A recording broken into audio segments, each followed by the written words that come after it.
Que Dios les bendiga grandemente.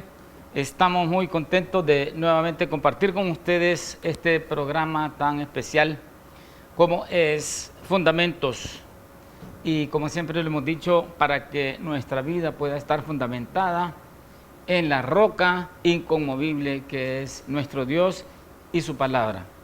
Y en esta oportunidad vamos a pedir a Dios la bendición por su vida, hasta donde quiera que llegue esta señal, pueda el Señor llegar, tocarle, bendecirle, fortalecerle y salvarle, que es lo más importante. Oramos. Padre, te damos gracias por la bendición de estar nuevamente reunidos en tu nombre y predicar tu palabra. Esa palabra, Señor, que es para vida eterna, que es de sanidad, que es de liberación, de bendición, de fortaleza. Pedimos que puedas hablar a nuestros corazones. Bendice a la persona que está, Señor, angustiada o quizá a punto de quitarse la vida, que tú puedas llegar y concederle esa nueva oportunidad y mostrarle que tú eres un Dios real, misericordioso, todopoderoso y compasivo. Bendícenos al meditar en tu palabra, en el nombre de Jesús. Amén. En esta tarde, en esta oportunidad, a la hora que usted esté viendo este mensaje, vemos que en la palabra del Señor pues se nos habla de varias historias, de varios mensajes y de varios profetas, sacerdotes, siervos de Dios, y entre ellos está el profeta Jeremías.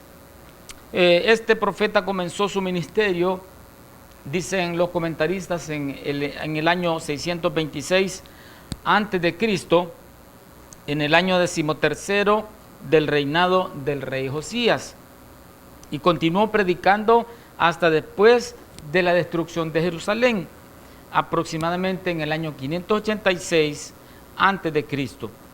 Fue considerado el profeta llorón porque encarnó el dolor de Jehová al ver a su pueblo alejándose de él constantemente, enfrentar las consecuencias, pero no escarmentar. Y bueno, a veces podría ser que se considere como decir, ¿verdad? Este profeta era alguien pues muy emocional, ¿verdad? Como decimos en salvadoreño, no sé, en su nación o en su entorno, ¿verdad? Social, como dirán a una persona que por todo llora, ¿verdad? Le decimos naco, le decimos pues alguien que es débil, ¿verdad? De carácter. Y no es por eso que Jeremías lloraba, sino que encarnaba el dolor de Dios a causa del pecado de su pueblo y de las consecuencias que vendrían como castigo de parte de él. Y entonces el mensaje en esta oportunidad, ¿verdad? No sé si es de noche, donde usted vive, o de día, pero es un mensaje de Jeremías en tiempos de fracaso espiritual. El mensaje de Jeremías en tiempos de fracaso espiritual. Y vamos a la palabra de Dios, porque en este programa pues debemos de fundamentarnos en la Biblia, que es la palabra de Dios. En Jeremías capítulo 8, versículo 18 en adelante, dice la palabra de nuestro Dios: a causa de mi fuerte dolor, mi corazón desfallece en mí. He aquí voz del clamor de la hija de mi pueblo, que viene de la tierra lejana. ¿No está Jehová en Sión? ¿No está en ella su rey? ¿Por qué me hicieron airar con sus imágenes de talla, con vanidades ajenas? Pasó la siega, terminó el verano, y nosotros no hemos sido salvos. Quebrantado estoy por el quebrantamiento de la hija de mi pueblo, entenebrecido estoy, espanto me ha arrebatado. ¿No hay bálsamo en Galaad? ¿No hay allí médico? ¿Por qué pues no hubo medicina para la hija de mi pueblo? Y entonces este mensaje es el mensaje del profeta llorón, del profeta Jeremías, en tiempos de fracaso espiritual. Y dice la palabra del Señor a causa de mi fuerte dolor, mi corazón desfallece en mí. Y dice en el versículo 21, quebrantado estoy por el quebrantamiento de la hija de mi pueblo, entenebrecido estoy, espanto me ha arrebatado. Entonces vemos que primeramente el mensaje de Jeremías en tiempos de fracaso espiritual es un mensaje que encarna dolor. Es un mensaje que expresa que el profeta sentía propiamente en lugar de Dios, ¿verdad? O tomando parte con el sentimiento de Dios, un dolor tremendo en su corazón, en su alma, en su espíritu, a causa, dice, de la herida de mi pueblo, de la hija de mi pueblo. Una enmienda al pasaje de una traducción más acertada, dicen los comentaristas, diría, por falta de sanidad, mi dolor aumenta, ¿verdad? O sea, como cuando una persona tiene una herida y no ha sido curada, ¿verdad? Sino que al contrario se incona, ¿verdad? Se pone peor, se infecta esa herida, entonces duele más, ¿verdad? Da mayores molestias. Y entonces dice el profeta, mi herida pues no ha tenido medicina, no ha tenido sanidad y por eso mi dolor aumenta, ¿verdad? Porque él se sentía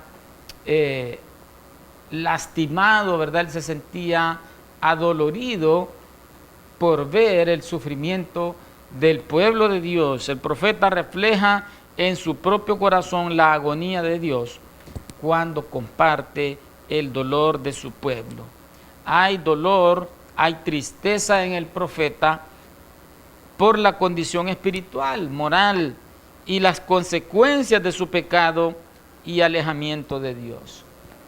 Fíjese qué terrible es cuando nosotros nos apartamos de Dios. Tal vez usted puede ser que en algún tiempo siguió al Señor y entonces después se haya vuelto al pecado, haya cometido cosas que usted sabía que no le agradan al Señor. Y entonces darse cuenta que las consecuencias de los pecados son tremendas, son dolorosas, son horribles, ¿verdad? Y cosas que probablemente ya nos lo habían dicho, pero que por causa de nuestra necedad, ¿verdad? Por causa de nuestra testarudez, por ser, como dicen proverbios, sabios en nuestra propia opinión, pecamos contra Dios y entonces dice la palabra del Señor, todo lo que el hombre sembrare, eso también segará. Porque el que siembra para la carne, de la carne segará corrupción.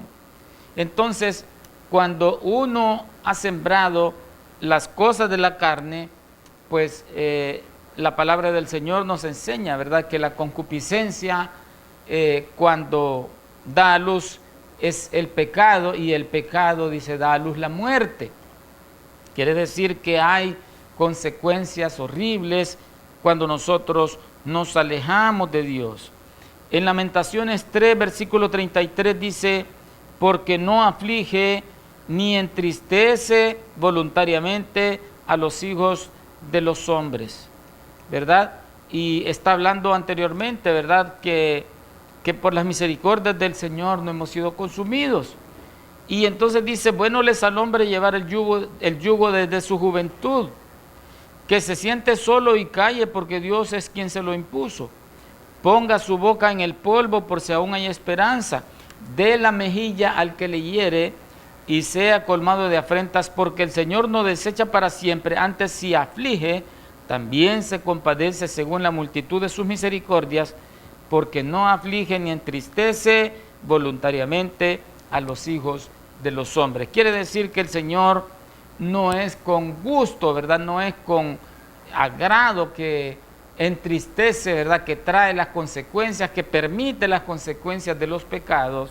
No es con felicidad que Él permite que venga la tribulación, ¿verdad? A causa de nuestro pecado, sino que dice, no es algo voluntario, sino que lo hace con el propósito de que su pueblo, en este caso, ¿verdad?, se volviera a Él, que su pueblo escarmentara y que su pueblo reconociera que el pecado no es algo sencillo, sino que tiene graves consecuencias. En Deuteronomio capítulo 5 y versículo 28 y 29, Deuteronomio, el quinto libro de la Biblia, capítulo 5, versículo 28 y 29 dice de la siguiente manera: y oyó Jehová la voz de nuestras palabras cuando me hablaba, y si me dijo Jehová, he oído la voz de las palabras de este pueblo que ellos te han hablado, bien está todo lo que han dicho. ¿Quién diera que tuviesen tal corazón, que me temiesen y guardasen todos los días todos mis mandamientos, para que a ellos y a sus hijos les fuese bien para siempre? Entonces, mire, el Señor no se deleita, así como Jeremías padecía, tenía dolor por el quebrantamiento, decía él, de la hija de mi pueblo, que es una forma poética de decir, ¿verdad?, de las mujeres de nuestra nación, o de la misma nación de Israel, ¿verdad?, que era un pueblo a quien Dios le había dado el pacto, era un pueblo que Dios había cuidado como la niña de sus ojos, era un pueblo que Dios había escogido de entre todos los pueblos, que todavía le dice a través del profeta, no es porque ustedes eran el mejor pueblo, porque hay otros pueblos mucho mejores, sino que porque Jehová os amó, ¿verdad?, y puso sus ojos en ustedes y les ha mostrado misericordia porque así le ha placido. Y entonces el profeta dice, qué doloroso ver el quebrantamiento, ¿verdad?, del pueblo de Israel. Dios no se deleita, Dios no está disfrutando de estas consecuencias que están padeciendo los hijos de Israel, sino que el deseo de él es que quien me diese que su corazón, ¿verdad?, se volviese, yo les bendeciría, dice. El profeta ve en forma poética y profética y práctica las consecuencias del pueblo de Dios, de haberlo abandonado, por ejemplo, el cautiverio, ¿verdad?, que era la deportación, el destierro, viviendo entre extraños, se enseñorearían de ellos, convirtiéndolos en esclavos. Imagínense, los profetas se anteponían a los hechos y les decían, miren, ustedes van a estar allí con grilletes entre sus enemigos, ustedes van a estar en lugares donde no quieren estar, padeciendo el calor, el frío, el malestar, el abandono, ¿verdad? Los van a maltratar por estar pecando contra Dios, pero todas esas cosas les vendrán en el futuro. Si Dios es capaz, decía Matthew Henry en su comentario, si Dios es capaz de ayudarlos y de sanarlos, los pecadores mueren de sus heridas. Su sangre está sobre sus propias cabezas, pero la sangre de Cristo es bálsamo en Galaad. Su espíritu es aquí el médico todo suficiente, de modo que la gente pueda ser sanada, pero no será.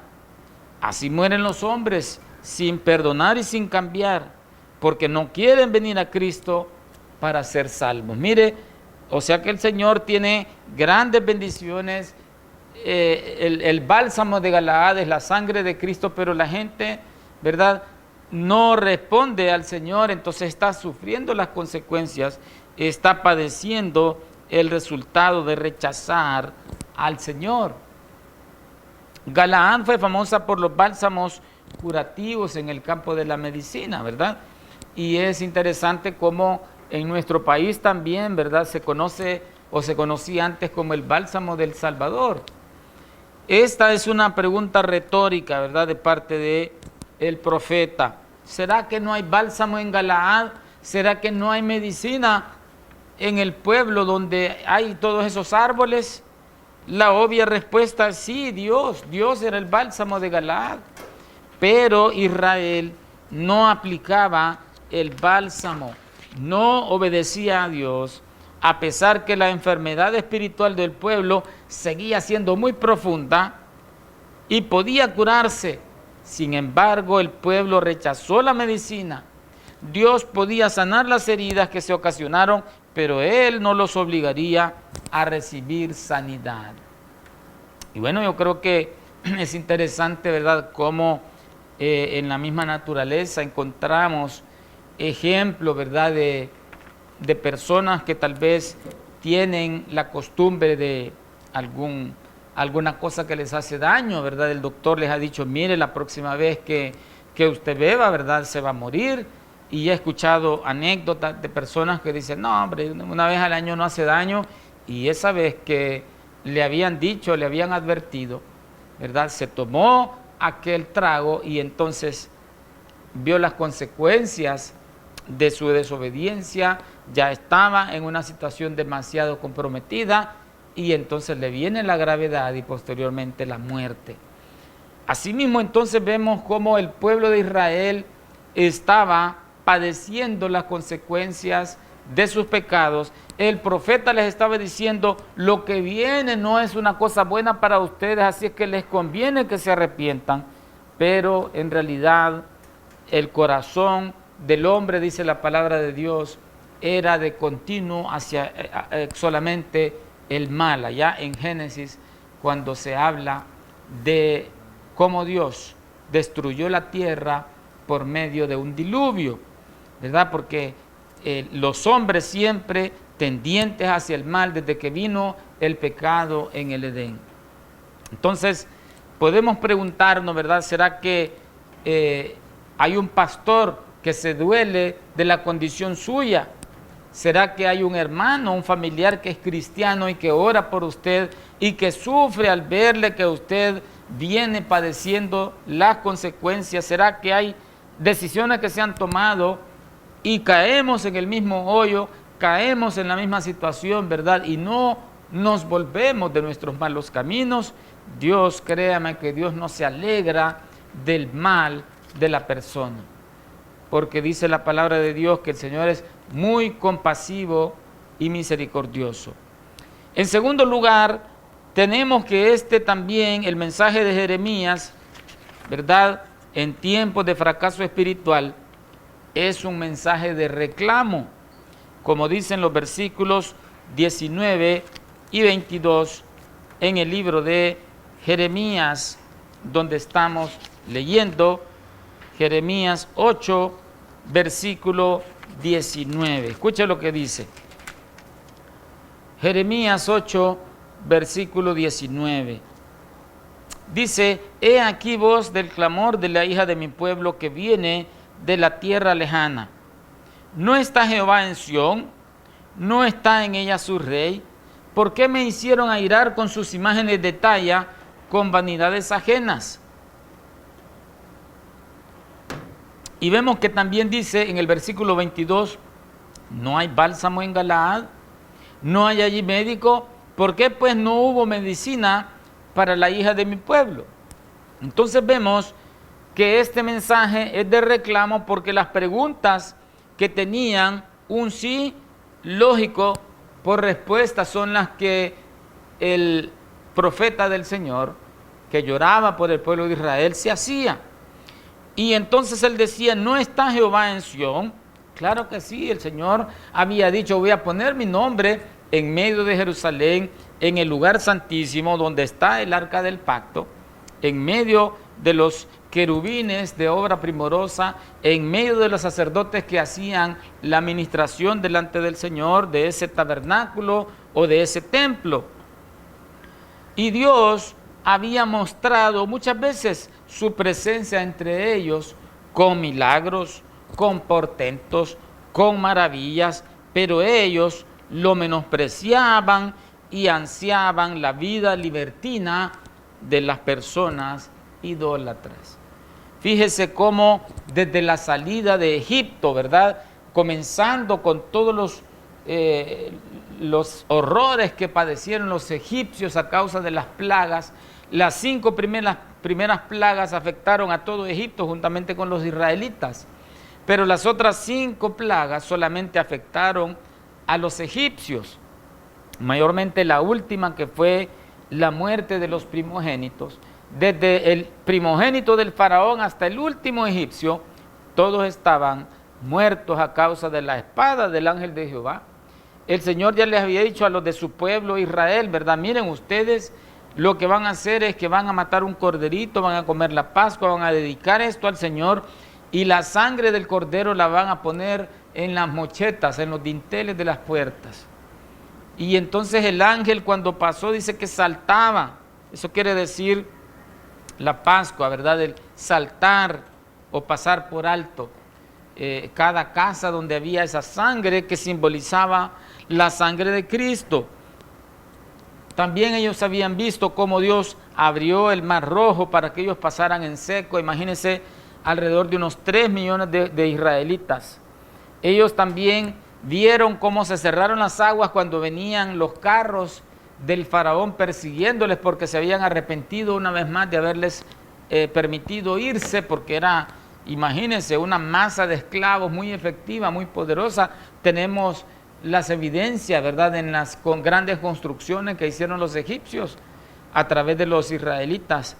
Pero Dios estaba por su pueblo. Dios se mostraba como un Dios todopoderoso, haciendo proezas, maravillas. Más adelante les provee agua en el desierto, les provee comida en el desierto, tanto de maná como de codornices. Sus vestidos no se gastaron, sus sandalias permanecieron intactas durante 40 años. Y bueno, ellos pudieron ver a ese Dios todopoderoso que se manifestaba en el monte Sinaí. Ellos pudieron ver aquella nube de gloria que les cubría y les protegía en el día del sol, y en la noche del frío se convertía en una columna de fuego. Quiere decir que la pregunta pues estaba de más, ¿verdad? ¿No está Jehová en Sión? ¿No está en ella su rey? Claro que su rey les había acompañado desde el principio, cuando le había dicho a Abraham: vete de tu tierra y de tu parentela a la tierra que te mostraré. Y él se manifestó como el único Dios verdadero. Y a través de todas esas maravillas en el camino hasta la tierra prometida, y cómo les concedió vencer a pueblos numerosos y más grandes y poderosos que ellos. Pero lastimosamente el reclamo, ¿verdad?, era tremendo. Encendieron la ira de Dios con idolatría, con pecados traídos de pueblos vecinos. Se emparentaron con gente impía. O sea, impío quiere decir que no es pío, que no es consagrado a Dios. En 2 Corintios capítulo 6, versículo 14, encontramos un comentario del apóstol Pablo que dice: y Dios, que levantó al Señor, también a nosotros nos levantará con su poder. ¿No sabéis que vuestros cuerpos son miembros de Cristo?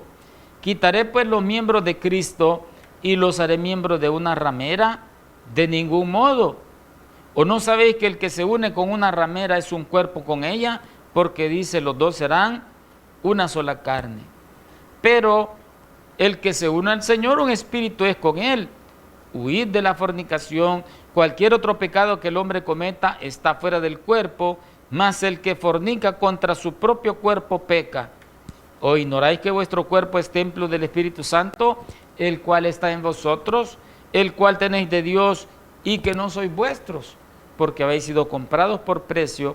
Glorificad pues a Dios en vuestro cuerpo y en vuestro espíritu, los cuales son de Dios. Y asimismo, ¿verdad?, en el Antiguo Testamento el pueblo de Israel había sido un pueblo dedicado para ser santo al Señor, pero ellos se mezclaban con los pueblos vecinos, cometían fornicación, cometían adulterio, cometían idolatría.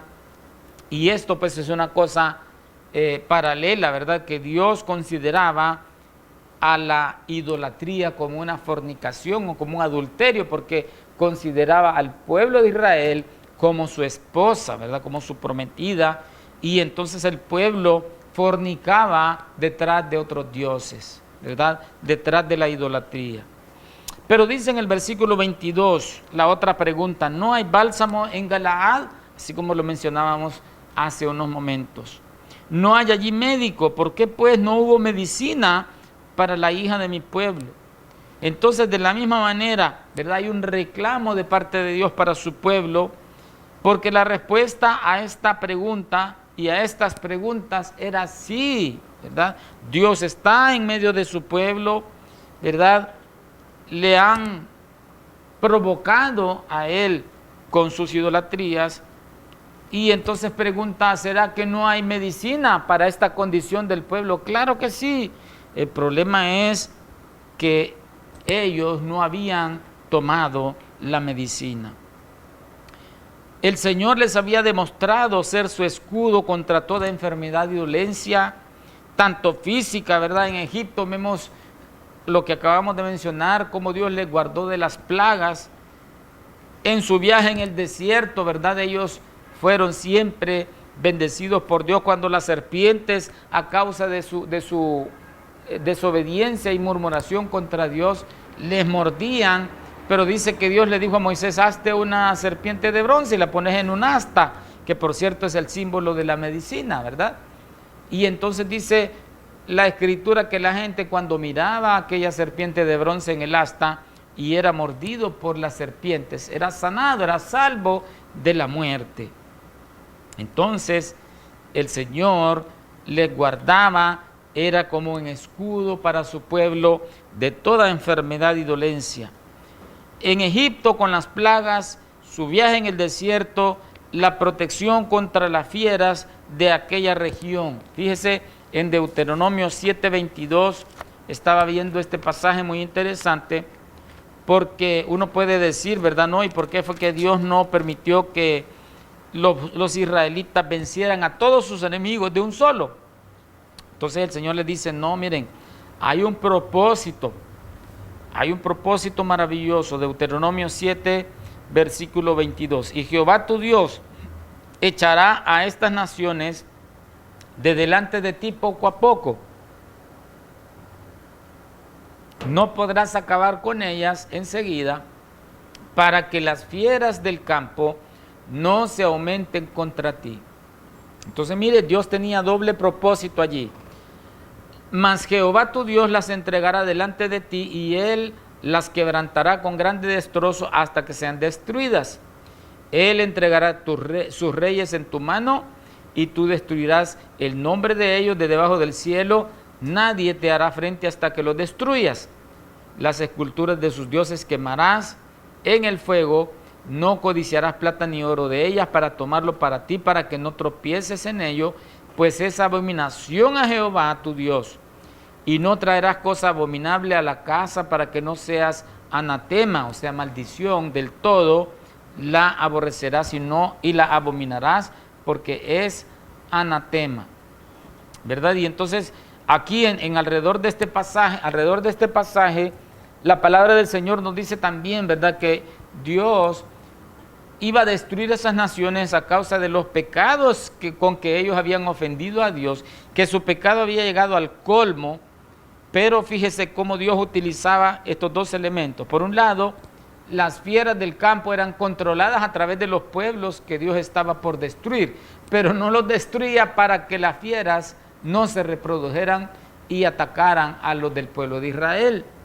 Pero dice, cuando llegue el momento, ¿verdad?, tú los vas a destruir, porque ellos están preparados para mi ira, ellos están preparados para la destrucción, porque ellos no se han arrepentido, ellos no me han buscado, ellos han sido desobedientes, ¿verdad?, a mi voz, a mi llamado, y entonces doble propósito, ¿verdad? Pero el pueblo de Israel había visto, ¿verdad?, cómo Dios había sido su escudo en contra del ataque de las naciones vecinas. El Señor les había demostrado que Él era la sanidad para todas sus dolencias, y fíjese que hasta dentro de las leyes había aspectos en que Dios les daba normas de higiene. Por ejemplo, imagínense qué interesante que los israelitas todos andaban una vara, y esa vara les servía para abrir un agujero para tener sus necesidades fisiológicas y después cubrirlas, ¿verdad? O sea que eso era parte de las normas higiénicas que les dio, y muchas otras cosas que eran con el propósito de que los israelitas no fueran a morir de una disentería en el desierto, no fueran a morir de infecciones a causa de comer animales inmundos. Y entonces mire, Dios les reclama y les dice, miren, y que no hay bálsamo, pues que no soy yo la medicina para ustedes. Ahí me tienen cerca, ¿verdad? Ahí me han tenido cerca en el centro del lugar de adoración, pero no me han buscado, sino que se han ido detrás de los ídolos. ¿Qué advertencia nos da la palabra del Señor para los últimos tiempos? Pues fíjese que en Apocalipsis capítulo 22, versículo 6, nos dice que las cosas no serán muy diferentes en los tiempos postreros. Siempre está esa actitud, lastimosamente. Mire, dice Apocalipsis 22, versículo 6, Apocalipsis 22, 6, y me dijo, estas palabras son fieles y verdaderas. Y el Señor, el Dios de los espíritus de los profetas, ha enviado su ángel para mostrar a sus siervos las cosas que deben suceder pronto. He aquí vengo pronto, bienaventurado el que guarda las palabras de la profecía de este libro. Y entonces sigue diciendo aquí en Apocalipsis 22, yo Juan soy el que oyó y vio estas cosas, y después que las hube oído y visto, me postré para adorar a los pies del ángel que me mostraba estas cosas. Pero él me dijo, mira, no lo hagas, porque yo soy consiervo tuyo, de tus hermanos los profetas, y de los que guardan las palabras de este libro. Adora a Dios. Le está diciendo, adora a Dios. Y me dijo, no selles las palabras de la profecía de este libro, porque el tiempo está cerca. Y mire qué interesante estas advertencias.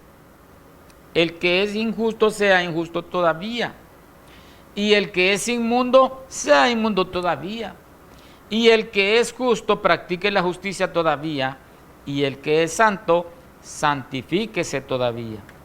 He aquí yo vengo pronto, y mi galardón conmigo para recompensar a cada uno según sea su obra.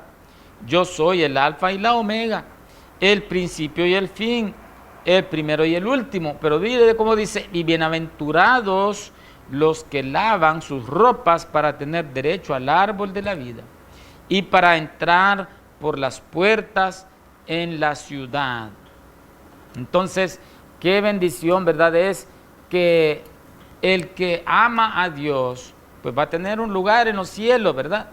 Pero el que no lo ama, pues tiene reservada una eternidad de castigo. Pero qué tremendas las palabras, porque la advertencia es, dice, el que es injusto siga siendo todavía injusto, a ver cómo le va, como quien dice, ¿verdad? El que es malvado, pues siga siendo malvado, ¿verdad? A ver si más adelante, pues le va bien. Las personas impuras o lascivas, los paganos, los hombres feroces y rapaces, los perros en aquella época eran animales de mala reputación, cargados de enfermedades, quienes siempre buscaban excluirlos, ¿verdad? Imagínense, ahora tenemos, ¿verdad?, a cierto tipo de personas que están al margen de la ley, y ellos se llaman entre sí o llaman a los demás como perros, ¿verdad? Y les dicen perro, tal cosa, ¿verdad? Y dice la palabra del Señor, los perros estarán fuera, ¿verdad? O sea, la persona que es considerada de este tipo es aquella, ¿verdad?, que está encima de los demás, aprovechándose de los demás, arrebatando lo que no es suyo, ¿verdad?, haciendo maldad e incluso matando, ¿verdad? Y el Señor entonces está diciendo, si no se arrepiente, hay un lago de fuego que le espera. Pero qué bendición, ¿verdad? Si usted es una persona que se arrepiente, dice, y practica la justicia, sígala practicando hasta que venga Cristo por segunda vez. ¿Cómo debemos vivir si somos salvos? Mire en Tito capítulo 2, versículo 12. Porque, pues cuando una persona ha sido lavada en la sangre de Cristo, entonces hay un modelo de vida para él. En Tito 2, versículo 12 dice el apóstol Pablo, enseñando que renunciando a la impiedad y a los deseos mundanos, vivamos en este siglo sobria, justa y piadosamente, aguardando la esperanza bienaventurada y la manifestación gloriosa de nuestro gran Dios y Salvador Jesucristo, quien se dio a sí mismo por nosotros para redimirnos de toda iniquidad y purificar para sí un pueblo propio, celoso de buenas obras. Esto habla y exhorta y reprende con toda autoridad, nadie te menosprecie. Entonces, mire, como creyente, ¿verdad? Debemos de vivir en una forma sobria, o sea, como cuando alguien no ha tomado, no anda bajo los efectos de ningún estupefaciente ni droga, sino que con sus 5 sentidos, ¿verdad? En sensatez, en equilibrio, dependiendo del Señor, del Espíritu Santo. También en 1 Tesalonicenses, capítulo 5 y versículo 4. 1 Tesalonicenses, capítulo 5 y versículo 4 nos dice, 4 en adelante: mas vosotros, hermanos, no estáis en tinieblas para que aquel día os sorprenda como ladrón, porque todos vosotros sois hijos de luz e hijos del día. No somos de la noche ni de las tinieblas. Por tanto, no durmamos como los demás, sino velemos y seamos sobrios. Pues los que duermen de noche duermen, y los que se embriagan de noche se embriagan. Pero nosotros que somos del día, seamos sobrios, habiéndonos vestido con la coraza de fe y de amor, y con la esperanza de salvación como yelmo. Porque no nos ha puesto Dios para ira, sino para alcanzar salvación por medio de nuestro Señor Jesucristo, quien murió por nosotros para que ya sea que velemos o que durmamos, o sea, si morimos, vivamos juntamente con Él, por lo cual animaos unos a otros y edificaos unos a otros, así como lo hacéis. O sea que el cristiano, la persona que es salva, pues está llamada a consagrarse más, a vivir más para el Señor, a entregarse más, a consagrarse más, a pedirle más al Señor ayuda para seguir adelante en medio de las tribulaciones, de la oposición. No ser, como dice el escritor, ¿verdad?, de los que retroceden, porque no agradará el alma del siervo de Dios y mucho menos del Señor mismo. ¿Qué sucederá si queremos vivir santificándonos? Porque uno puede decir, bueno, si me consagro a Dios, entonces todo va a ir mejor, ¿verdad? Ya no voy a tener enfermedades, ya no voy a tener problemas. Fíjese que es todo lo contrario. Porque dice 2 Timoteo 3:12, y también todos los que quieren vivir piadosamente en Cristo Jesús padecerán persecución. Entonces, sepa usted, ¿verdad?, que si está siguiendo a Cristo y ve las cosas, ¿verdad?, con gran dificultad, si ve el camino empedrado y cuesta, ¿verdad?, pues es lo normal, porque dice que todos los que quieren servir al Señor padecerán persecución, pero el premio está reservado, ¿verdad? Y dice el apóstol que los sufrimientos de esta vida no son comparables con la gloria que nos espera, la gloria venidera. Pero en tercer lugar, amado televidente, el mensaje de Jeremías en tiempo de fracaso espiritual es un mensaje de reto. Por el hecho de estar mal, no quiere decir quédese allí, ¿verdad? Porque la expresión, ¿verdad?, donde dice el que es inmundo sea inmundo todavía, el que es injusto sea injusto todavía, es un sarcasmo, ¿verdad? Es como decir una frase, ¿verdad?, que provoca el malestar para que nos sintamos mal y nos volvamos al Señor, ¿verdad? ¿Por qué? Porque es un mensaje que reta de parte de Dios. Y volvemos a Jeremías capítulo 8 y en el versículo 20 dice la palabra del Señor: pasó la siega, terminó el verano y nosotros no hemos sido salvos. Las estaciones iban, las estaciones venían y no había salvación. El tiempo pasaba y la condición no cambiaba. Israel y Judá vivieron muchos periodos, a cual más horrible, mezcla con paganos, pecados peores que los de las naciones vecinas. Por ejemplo, la violación de una joven por muchos hombres hasta matarla, y que su padre la cortó en pedazos y envió un pedazo a cada tribu, ¿verdad? Y como decía el apóstol Pablo también a los hermanos en Corinto, que era gente que supuestamente era creyente, y les dice en 1 Corintios 5:1, de cierto se oye que hay entre vosotros fornicación, y tal fornicación cual ni aun se nombra entre los gentiles, tanto que alguno tiene la mujer de su padre. Vosotros estáis envanecidos. ¿No debierais más bien haberos lamentado para que fuese quitado de en medio de vosotros el que cometió tal acción? Ciertamente yo como ausente en cuerpo, pero presente en espíritu, ya como presente he juzgado al que tal cosa ha hecho.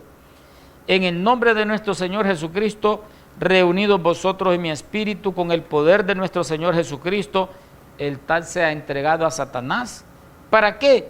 Para destrucción de la carne, a fin de que el espíritu sea salvo en el día del Señor Jesús. Entonces imagínense, lo iban a entregar al castigo más tremendo, ¿verdad? Como creyente, ¿verdad? A pesar de que era creyente, pero el diablo se iba a encargar de él para que fuera salvo, aunque así como por fuego, llegando con la puritita salvación sin ningún mérito, sin ningún premio que Dios ha prometido a los que le sirven.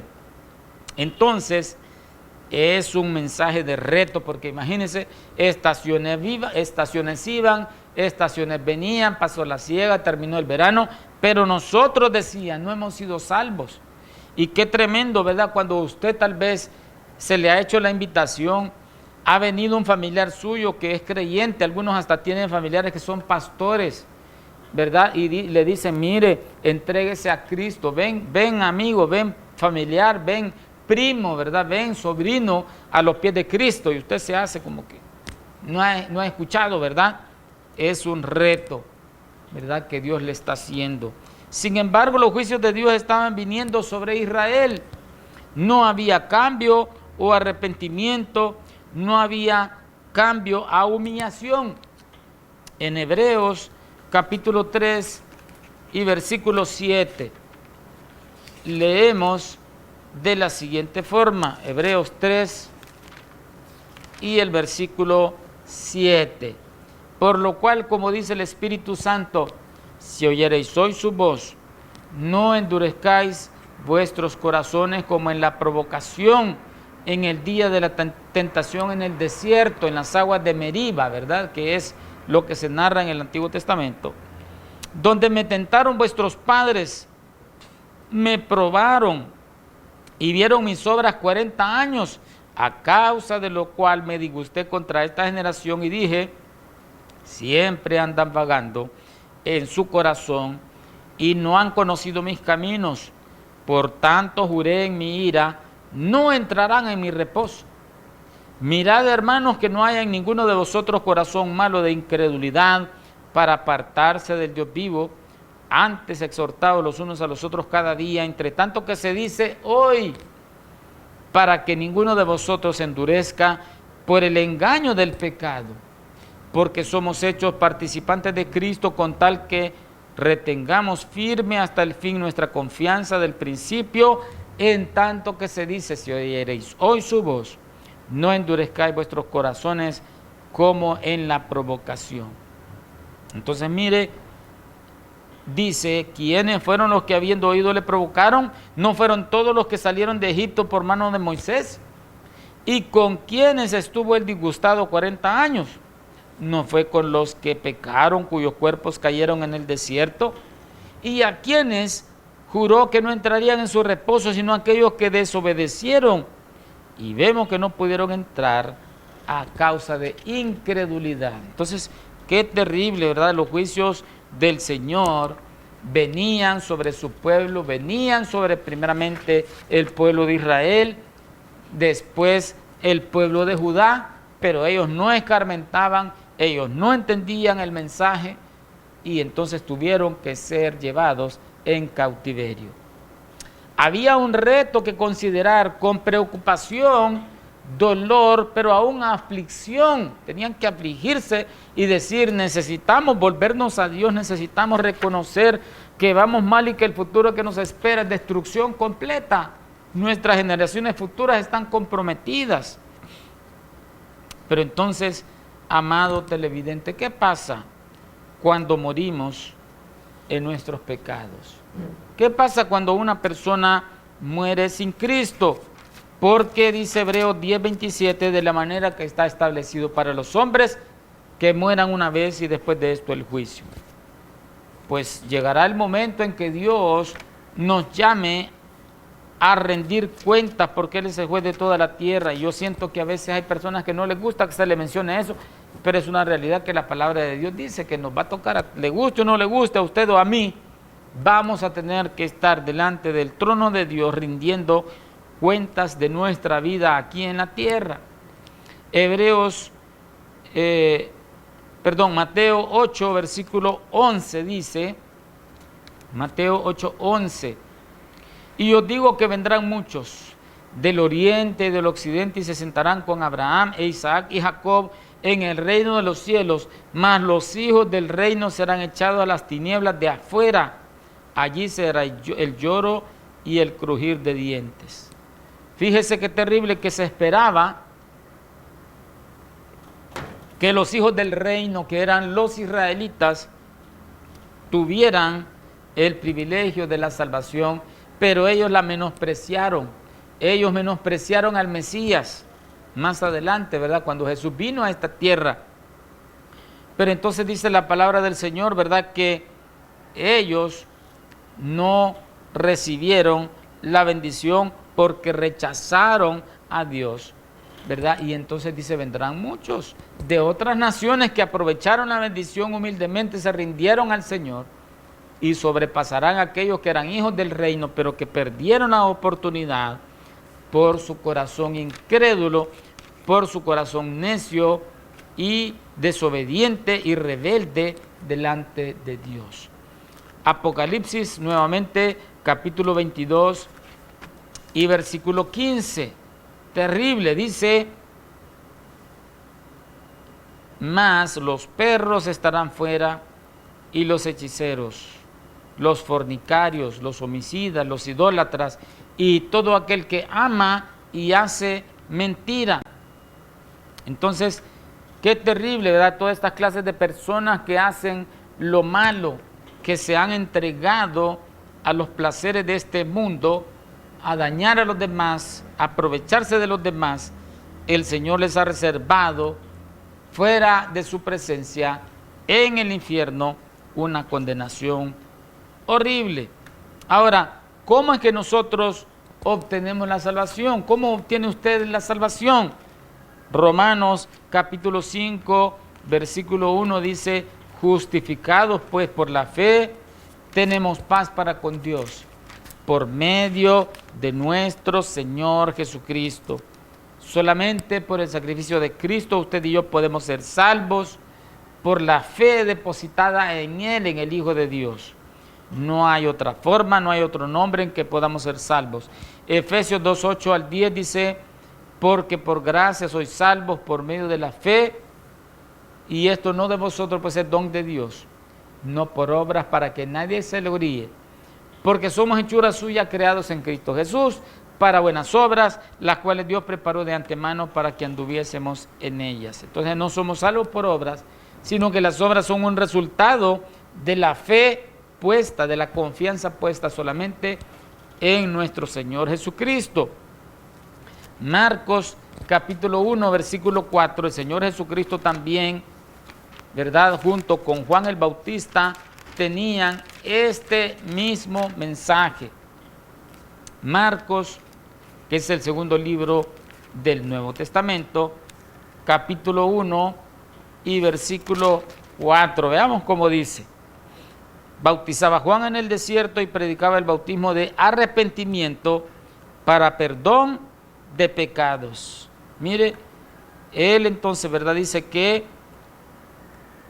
predicaba el bautismo de arrepentimiento. Y en Mateo 4:17 dice que Jesús inició su ministerio diciendo, arrepentíos porque el reino de los cielos se ha acercado. Entonces, ¿cómo somos salvos? Por la fe en Jesucristo y su sacrificio, confiando que solamente ese sacrificio es lo único que nos puede salvar. depositando nuestra confianza, pero también arrepintiéndonos profundamente, sinceramente, de todo lo malo que hemos hecho. Eso Dios lo produce, y entonces eso se encuentra en el nuevo nacimiento. Por eso debemos de decirle: Señor, dame un nuevo nacimiento, dame un nuevo corazón. ¿Cuántos tenemos seguridad de salvación?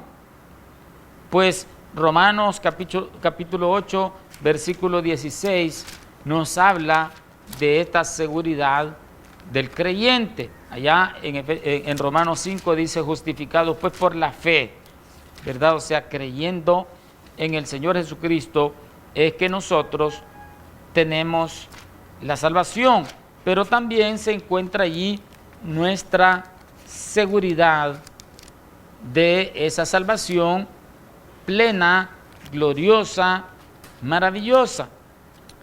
Romanos capítulo 8 y versículo 16. Romanos 8, 16. Escuche lo que dice: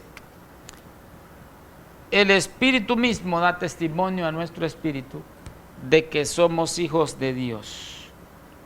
Mire, el Espíritu Santo es el que nos da testimonio, ¿verdad? Cuando la fe es verdadera, el Espíritu Santo nos está diciendo: tú eres ahora un hijo de Dios. Juan 3:16 decía el Señor Jesucristo: porque de tal manera amó Dios al mundo, que ha dado a su Hijo unigénito, para que todo aquel que en él cree no se pierda, mas tenga vida eterna. Entonces, el Señor Jesucristo ofrendó su vida para que nosotros podamos tener salvación, y Él nos da una seguridad por medio de su Espíritu Santo, y su palabra nos lo confirma. ¿Cuál debería ser la mayor preocupación de quien ha oído el Evangelio y todavía no es salvo? Como decía el profeta, ¿verdad? Pasó la siega, terminó el verano y nosotros no hemos sido salvos. Pues necesitamos clamar por ser salvos. ¿Cuándo? Ahora, porque dice la palabra de Dios: hoy es el día de salvación. Arriba o encima de cualquier deseo, encima de cualquier necesidad, porque usted se fija que a veces cuando una persona, por ejemplo, tiene la vesícula, ¿verdad?, que ya se le hizo peritonitis, siente la necesidad, dice: lléveme al hospital. Por muy valiente o por muy arisca que sea la persona para los hospitales, ¿verdad? Si ya se siente morir, dice: llévenme, por favor, llévenme al hospital, necesito que me lleven, no importa, ¿verdad? No importa que me hagan ahí una incisión, que me operen, ¿verdad? Pero yo necesito ser libre de este dolor, de este malestar, de esa sensación de muerte. Asimismo, estimado amigo, amiga, estimado hermano que se ha alejado del Señor, necesitamos decirle: Señor, sálvame, Señor, devuélveme el gozo de la salvación. Quiero reconciliarme contigo ahora mismo. Y puede ser que haya personas que le han dicho: no hay reconciliación. Pues entonces, ¿por qué está la parábola de la oveja perdida? El Señor Jesucristo mismo dijo la parábola de la oveja perdida, y no lo dijo por ninguna otra razón, sino que porque dice que aquella oveja perdida, o sea, una oveja del rebaño del Señor, se fue, y dice que deja las 99 que están ahí seguras y va y busca la que está perdida. Déjeme decirle que Cristo le anda buscando. Cristo anda detrás de usted, y Él quiere que usted se vuelva a sus caminos. Él quiere que usted se arrepienta de sus pecados, que nos arrepintamos de nuestros pecados. Y Él es precioso para restaurarnos, Él es precioso para devolvernos esa comunión con Él, Él es precioso para darnos la seguridad de salvación. Así que quisiera entonar una alabanza y poder hacerle la invitación para que le rinda su corazón al Señor. Este himno se llama Tuyo soy, Jesús, que expresa, ¿verdad?, esa necesidad de estar cerca del Señor.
hasta que en el cielo Jesús esté en gloriosa eternidad.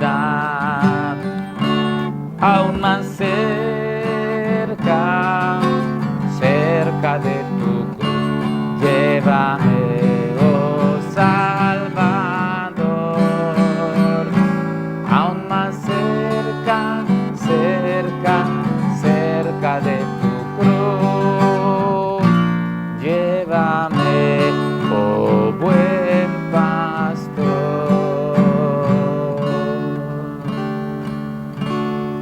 Padre nuestro, te damos gracias por tu palabra, por el mensaje de este profeta de dolor, de quebrantamiento, a causa del pecado de su pueblo. Te rogamos que nos concedas arrepentirnos de nuestros pecados. Te rogamos que nos concedas el perdón, Señor, si nos hemos alejado. Si estamos, Señor, sin Cristo y sin Dios, sin esperanza en este mundo. Concede salvación al alma que está tal vez pensando en quitarse la vida o pensando que su vida ya no tiene sentido a causa de algún dolor horrible de haber sido abandonado por alguien amado, Señor, por haber sido traicionado. Puedas traer esa seguridad de salvación, ese arrepentimiento al haber cosechado, Señor, aquello que sembramos que estuvo mal y que produjo un fruto terrible que trajo, Señor, como consecuencia castigo, sufrimiento y dolor. Te rogamos que puedas concedernos el arrepentimiento, concedernos la fe verdadera, profunda, la confianza en Jesucristo y su sacrificio. Bendice a la persona que está enferma, Señor, extiende tu mano poderosa, puedas traer sanidad y alivio en el nombre precioso de Jesús. Pueda traer salvación a aquella persona que está en amenaza, que está en peligro, que está en gran necesidad. En el nombre de Jesús. Y puedas traer sobre todo salvación al alma que está camino al infierno, Señor, que necesita esa salvación por medio de Jesucristo. Gracias en el nombre de Él, en el nombre de tu Hijo amado, oramos y te agradecemos. Amén y amén. Que nuestro Dios le bendiga grandemente. Esperamos que siempre sintonice este programa y pueda fundamentar su vida en Cristo Jesús, que es la roca inconmovible de los siglos. Bendiciones.